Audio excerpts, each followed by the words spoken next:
here and now. Of course, contradiction between form and content. You can have a cell phone as long as you are not going to put photos or music. You put Quran, and it will be an Islamic cell phone. But at the same time, parliament exists only to justify dictatorship. So we see this contradiction between the form and the content. This agreement about the same principles, like Islamic law is valid for all times and on all places. But of course, everybody accepts this to reach a different end. According to traditionalists, the human nature never changes. For this reason, Islamic law is valid, because it's for human nature. According to modernists, Islamic law valid for all times and the places because it's flexible and it's a change from time to another. There is a lot of things disregarded by both.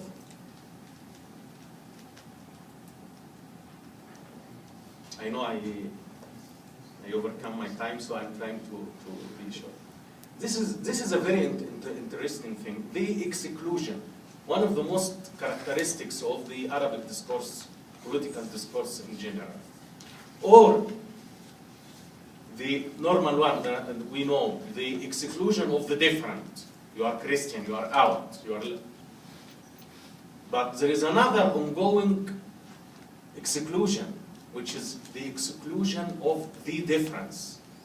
You find a lot of scholars, and in fact this was the discourse adopted by the state, saying Islam have discovered democracy 14 centuries before West.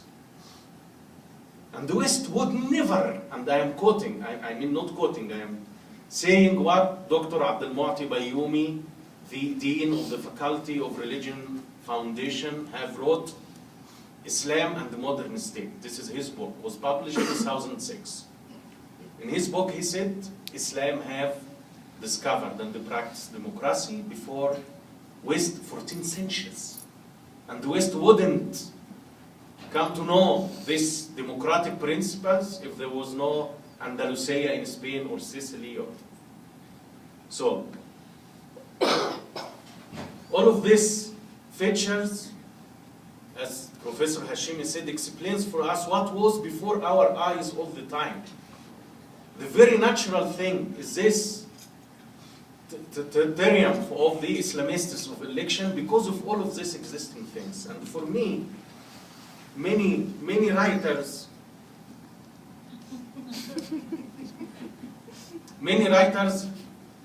look to Egyptian revolution as a Hollywood movie.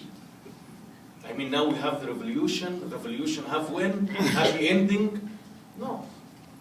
Do you imagine a person who spent 30 years in coma? When he wake up, what he would do? He would run a marathon? So, of course, the revolution, in our opinion, this revolution did not succeed, yes. But this revolution did not end. Why? Because Mubarak have stepped down, but his regime is still ruling the country. So, we still in the state of revolution.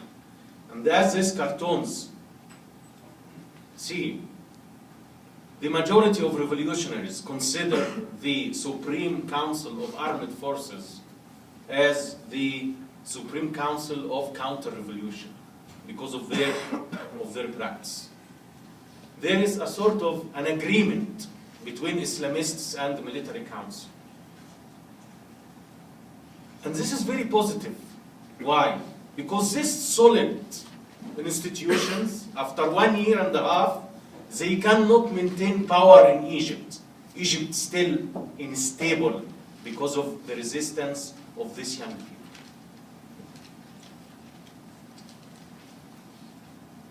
I am here since September. I went to vacations several times, and every time I go back to Egypt, I see a big surprise. The SCAF have developed the methods of oppression and the distortion of revolution and revolutionaries. but also the young people. And as I said, with this revolution, something new has born, something I call the digital eye. Can you imagine in the protests when army try to end a protest in a violent way, and they shoot people, the activists shoot back, but by their cameras. They shoot by cameras. They take the face of the shooter and they put it on the social network, so he bears the consequences of his action, the moral consequences of his action. Because morals are the driving force of this revolution. The state, the solid political power, the institutions, they have the media, and they keep distorting the image of revolution and revolutionary. So what young people did, in a country, the majority, they have no access to social networks. What did they do? They bring the virtual world to reality. A projector, white screen, a campaign in 16 Egyptian cities, showing for people in the street why we're still in the state of revolution. And as you can see in this film, what people can't see in TV channels, they can see in their streets. The freedom of speech, as many scholars in political science claim, the freedom of speech after revolution is limited. No, we wouldn't do this before the revolution. Before the revolution, saying the name of the president was a concern. Now, the candidates of presidential election are going from village to another, begging people to vote for them. This is a huge change. When I went back last time to Egypt, I arrived early in the morning, like 10 a.m. And because Egyptian people not everybody can afford a cable to watch international soccer games, usually there is a coffee shop where people gather together, 150 persons, and sit in front of a big screen watching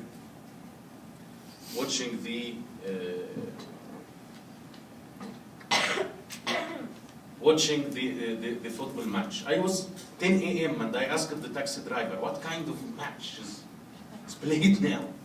And he said to me very normally, no, this is a parliamentary session. A parliamentary session, people are gathering to watch it. This is a huge change. This is a true change. The unseen change and unsaid change. The change of every individual in Egypt now. People in Egypt now are confused. A lot of things is not clear. But every day we are gaining more land for freedom, for human dignity. In November, when I was in Egypt, there was brutal clashes between army and the demonstrators. 50 were killed. I went to the square. I met one of the people who were staying there. And I said to him, this is the price to reach the freedom, to be free. He looked at me and said to me, to be free? We are free. And this is what free people do. They stand for their rights. Thank you.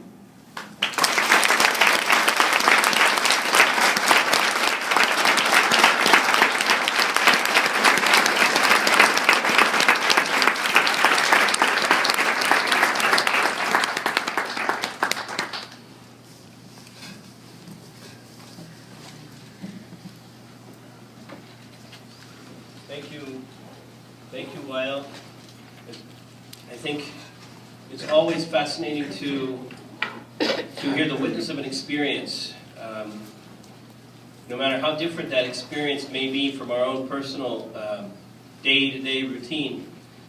There's something about human experience when it's testified to, when it's recounted, that draws us in, because we see a connection between our own experience. So I think we have a few minutes for questions for both Dr. Hashmi and Dr. Farouk.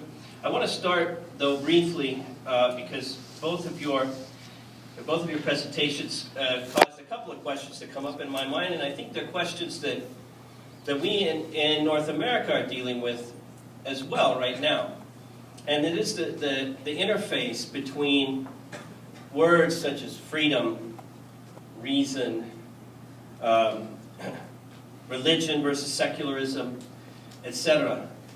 So I guess my question is, you know, the word freedom, which was repeated over and over again, the word hope, which was repeated over and over again,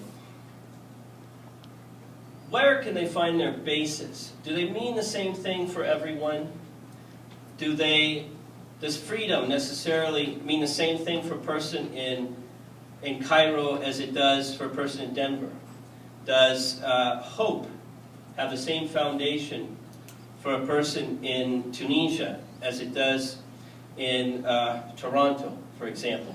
What can be, what do each of you consider the foundation for these words, and where do you think Egyptian or Middle Eastern society finds, or is going to find, is searching for the foundation of these words that can easily become buzzwords?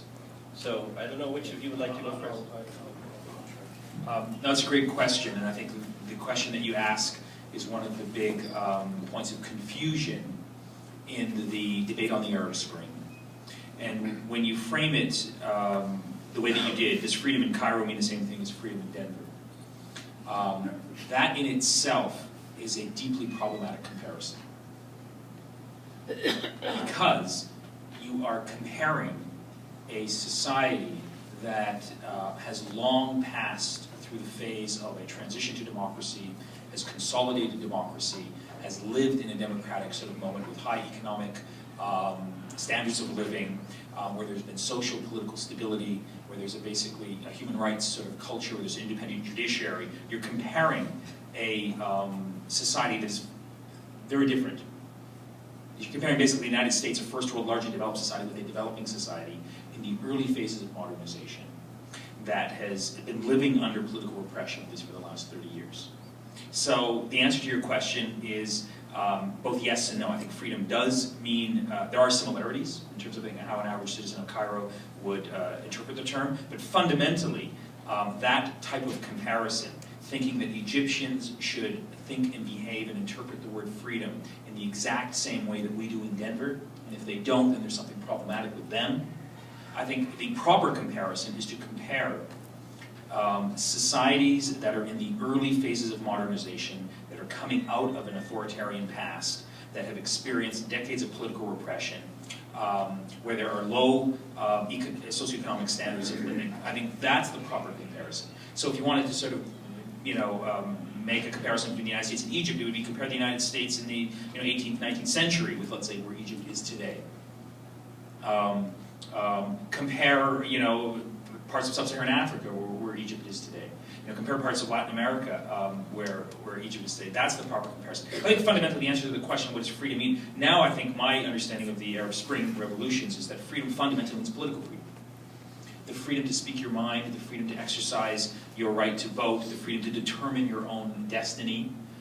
It's not about the personalized freedoms that we take for granted, and it's very much part of the debate on freedom here in the West and in Europe, where it's about personal freedoms to exercise your personal individual lifestyle choice without the state or public pressure limiting that.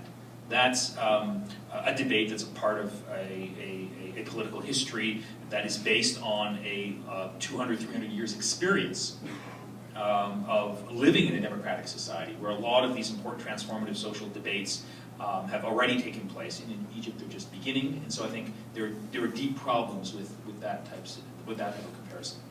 Thank you.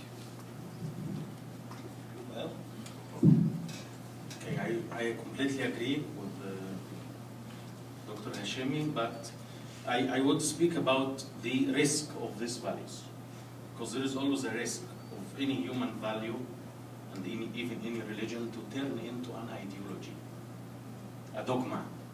So freedom, secularism can be a religion. Freedom can be a dogma. Whenever a human value is detached